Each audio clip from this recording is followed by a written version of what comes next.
Matthew chapter 6 from verse 9 to 13. In this manner, therefore, pray. Our Father in heaven, hallowed be your name. Your kingdom come, your will be done on earth as is in heaven. Give us this day our daily bread, and forgive us our debts as we forgive our debtors. And do not lead us into temptation, but deliver us from the evil one. For yours is the kingdom, the power, and the glory forever. Amen. What we are doing now is to look at some matter arising from our study of Enoch. And that's what we've been doing in this story. We are allowing where we are in this story to connect us to some other reality of the scripture, because it's the same story, it's the single story. So we are seeking at the moment to establish that heaven is a real place. Heaven is not a make-believe. Heaven is not just, an illustration. Heaven is not just a metaphor. Heaven is a real place, just as real as hell and the lake of fire. Hell is real. The lake of fire is real. Heaven is real. And last episode, we looked at some words that are used in Bible Hebrew and Bible Greek for heaven. In other words, the word that were translated into our English word heaven, we have looked into those words, because that is one of the ways that we study the Bible, is by doing what we call word study. You look at the word in the original, what it means. You look at the word in English, what it means. You look at how the Bible have used it. Sometimes you may want to look at how those words were used even in other secular writings of the days in which the Bible was written. But we have given ourselves a warning. Okay, there is a warning that is not an end in itself. We must not allow that to override the context. We do this word study to complement our understanding of the context of the story. And we also warn that this area is one of the areas that unscrupulous people can use to confuse issue. People have used it, people continue to use it to cause unnecessary trouble. So it is good, but it has to be used right. So having looked at these various words, now some people have raised some arguments, and that is what we are going to look at today. Number one, some people argue that the understanding of heaven as a place where God dwells is wrong. They want to argue that this is a later invention. If heaven is a real place, what word will God use to describe the place for us? He will have to use words that we are acquainted with. I mean, the Bible talks about the eyes of God, the hands of God. Didn't the Bible say those things? The face of God, the Bible says. It's not talking about the face of God with respect to our own face or with respect to our own hands. I mean, if God have hands like our hands, how big will that hands be? But the Bible will use words that we are conversant with. The Bible will use words that we know to describe what we don't know. I mean, the Bible use physical word for the Holy Spirit. It's called a dove, is called fire. Does that make the Holy Spirit fire? Does that make the Holy Spirit dove? Or does that mean that there is no Holy Spirit? No.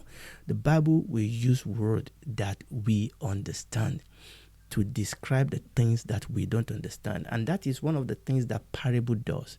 Parable will give us a story that we know, things that we understand, to describe things that are spiritual. So the Lord Jesus said the kingdom of heaven can be likened. So somebody called parable revelation by illustration. Revelation by illustration. And that is what we see over here. Now, when you look at this argument by itself, it is really, really very weak at the best and stupid at the worst. But to cover up for the glaring contradiction in their argument, these same people will also inevitably argue for an impersonal God. Okay, because if heaven is not real, if we are the one that created the reality of heaven, then they will have to do something about the reality of God. So these same people will invariably argue that God is not real, that God is impersonal, that God is nothing more than a cosmic consciousness, that God is nothing more than just a force. Now, unfortunately, they will argue and they will insist on this despite all the personal characteristics that the Bible attributed to God. Despite all the personal characteristics that we read about God in the scripture, we read that God wills, God thinks, God feels, God speaks, God communicates, God walks with people, God gets angry, God loves. All these personal characteristics shows us that God is personal. God is personal. It's not a cosmic force. But all these people will still ignore this fact. In fact, it will take dishonesty and blindness of the highest order to argue that the God of the Bible is an impersonal force. Now, as we read earlier in the book of Matthew chapter 6, verses 9 to 13, we read there, the Lord Jesus speaks of a place where God dwells. Okay. The Lord Jesus commanded us to pray, Our Father in heaven. Our Father in heaven. Number one, the Lord Jesus asked us to call God Father. I mean, Jesus will not call God Father if God is just an impersonal force. So God is as much a Father, God is as real a Father as heaven is a real place. Now, let us also read John chapter 14, and we are going to read from verse 1 to 3, and I'm reading from the ISV. Don't let your hearts be troubled. Believe in God. Believe also in me. This is the Lord Jesus Christ speaking here. He said, there are many rooms in my Father's house. Okay, get that. There are many rooms in my Father's house. If there weren't, I wouldn't have told you that I'm going away to prepare a place for you. Will I? I mean, does this sound like something that is just metaphoric? Something that is just a mere illustration? Does this sound like that? The Lord Jesus talked about his Father's house. He talked about many rooms in his Father's house. He talked about the fact that he's going away to prepare a place. Verse 3, and since I'm going away to prepare a place for you, I will come back again and welcome you into my presence so that you may be where I am. I mean, what else do you want us to say here? And by the way, every Jew knows that this is an illustration of what a groom will say to his bride after the first celebration, when to all intent and purpose they are husband and wife, but they will not live together. The groom will live with his father to go back to the house of his father to build addition to the house of his father so that he can then go back and bring his wife to where he lives. And this is exactly what the Lord Jesus was saying here. And this is a real thing. Okay, you cannot argue against the reality of heaven in the face of this overwhelming truth of the word of God. So, according to our Lord Jesus Christ, the address of his Father's house is heaven. Okay, the address of his Father's house is heaven. So for the Lord Jesus Christ, heaven is a place of habitation, right? Is that okay? Now, the second argument is related or is an extension or build on the first argument. Some people will argue that the understanding of heaven as a distant abode. Now, we are talking about a location here in addition to the reality and the purpose of heaven. So some people will argue that the understanding of heaven as a distant abode of God is a relatively modern invention. This group of people will argue that the Creator has no locality, but that he is rather everywhere. Now, the first argument is in this, so there's still the argument of there's no locality and also there is no real God. Okay, but now it's about also this issue of distance. These people will argue that does not the Bible say that God cannot be contained in a locality? So they will use this scripture to say, you see, the Bible says that God cannot be contained in a locality. So they will use that to argue against the truth of a personal God, and they will want to use that to argue against the truth of a personal place or a real place called heaven. Now, part of this second argument is right, but as is often the case, the devil is in the detail. We need to clarify. couple of things here. Heaven, according to the Bible, is God's abode, is God's house. We have settled that. It is a place of abode. It's a locality. But the Bible does not describe that locality relative to the earth. And this is very, very important. I know that my mom live in Nigeria. Is a place. I don't have to describe the place with relative to UK. I can't do. The fact that the Bible does not describe the locality of God with relative to the earth does not deny the fact that it is a place. Now, why? Why? For one thing, God is spirit, and his dwelling place, the heaven of the heavens, must of necessity equally be spiritual and not physical. God does not dwell in a physical heaven. God does not dwell in a physical location. So how do you want then to localize God's locality? How do you then want to describe God's house, God's place of abode? How do you then want to describe it with respect to a physical place? It reminds me of a man that wanted to insult the Bible, wanting to insult God. He is a surgeon, and he's been hearing that people said that we are spirit and we have a soul and we live in a body. So he's a surgeon, and he was operating and he was trying to brag. And then he opened up a patient and he said, I have looked all over the body of this patient. I cannot find a hole here where the spirit or the soul is. I mean, that is stupid, isn't it? That is ignorance at the highest level. Why? Because the very fact that you call it spirit and soul means that it's not, there won't be a physical space. You won't be able to see it with your eyes. You see, oftentimes people want to be smart, but they only demonstrate their, weakness, their arrogance, and their ignorance. So, God is spirit. God dwells in a spiritual abode, in a spiritual house. My Father's house is not a physical house; it's a spiritual house.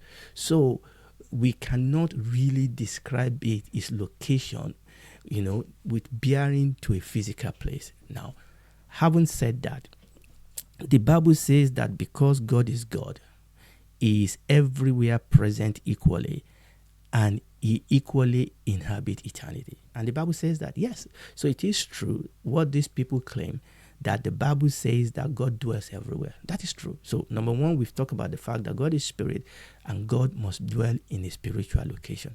Number one. Number two, we agree that the Bible definitely confirms that God is everywhere present equally and is equally present everywhere. We know that. And let's read what Stephen said about that in Acts chapter 7. He was quoting Isaiah chapter 66 from verses 1 and 2.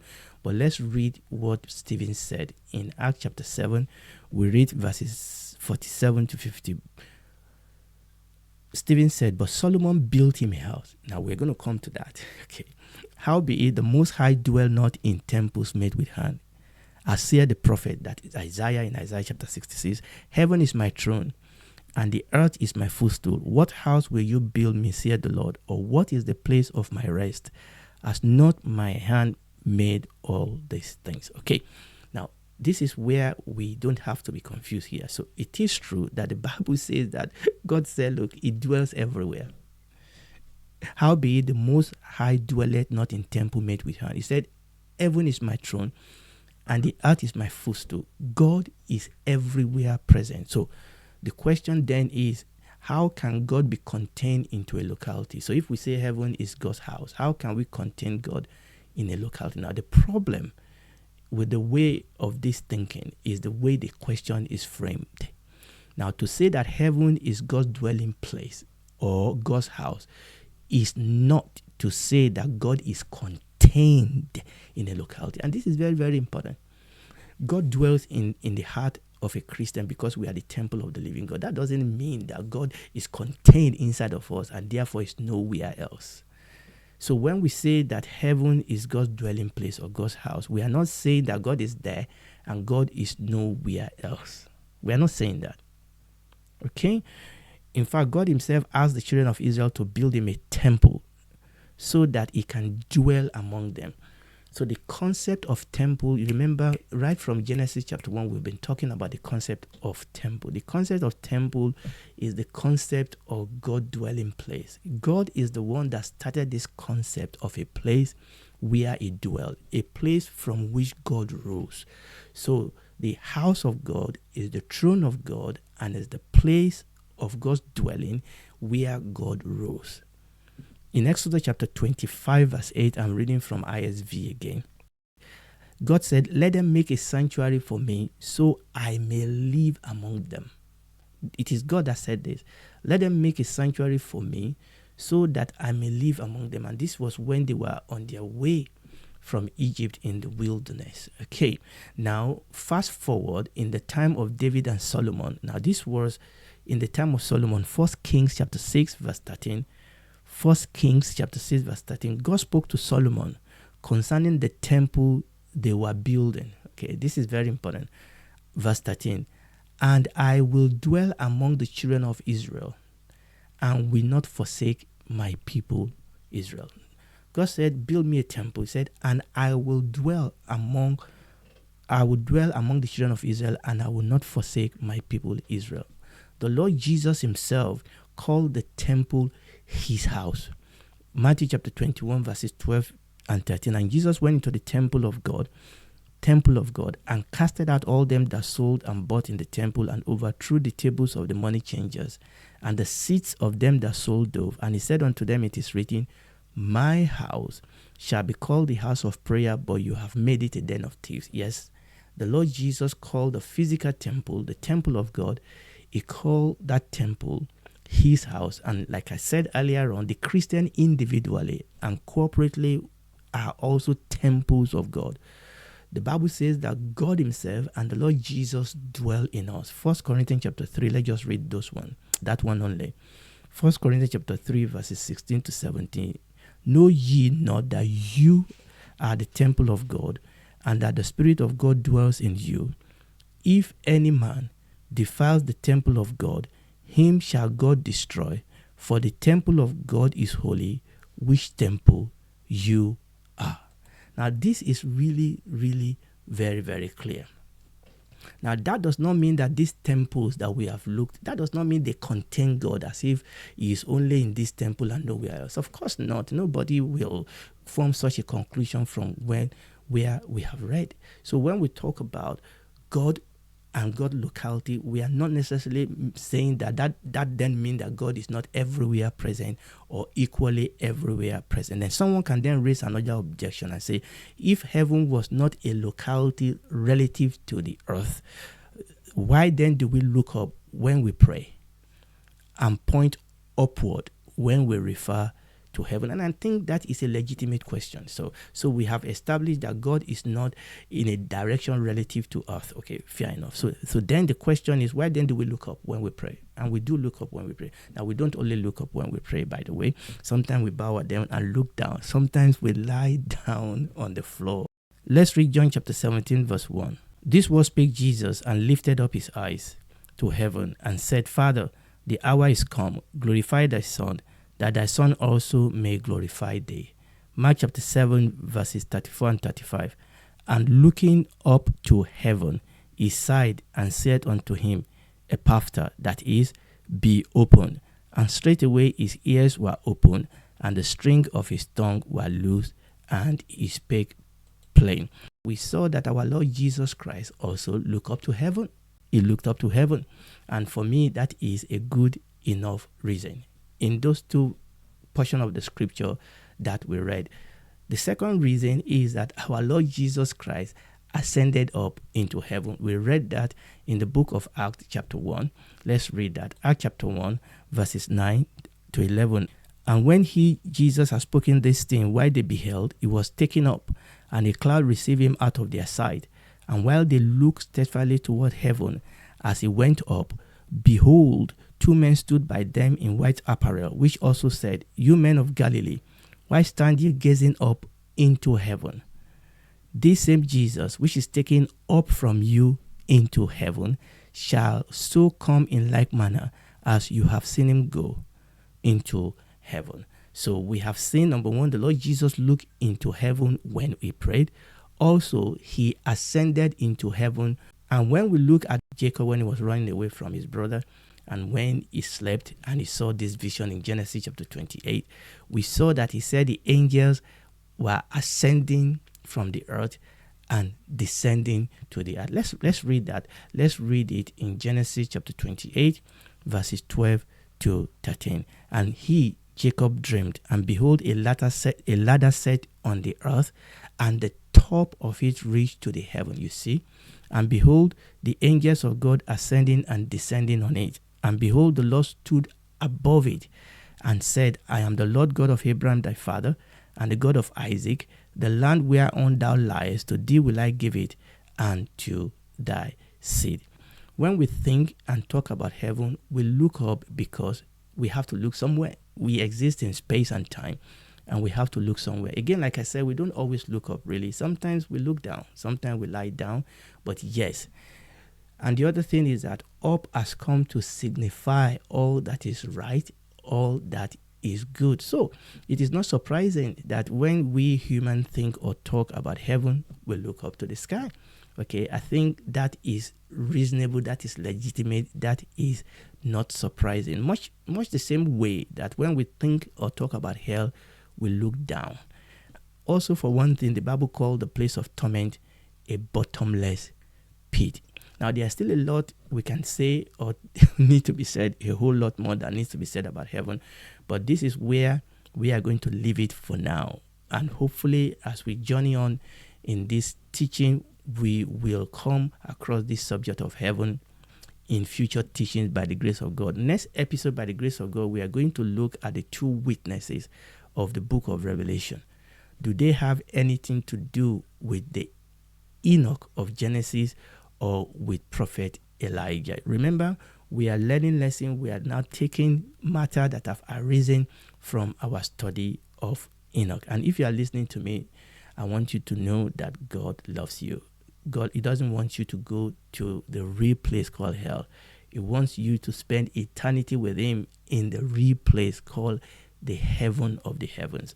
And the only way you can have access to that place is through the cross and the blood of Lord Jesus Christ. You need to come to Him, accept that you are a sinner because you are, and receive the gift of salvation from His hand, and then ask Him to save you, and He will be your Lord, your Father, your God. He will walk with you the rest of your life on this earth.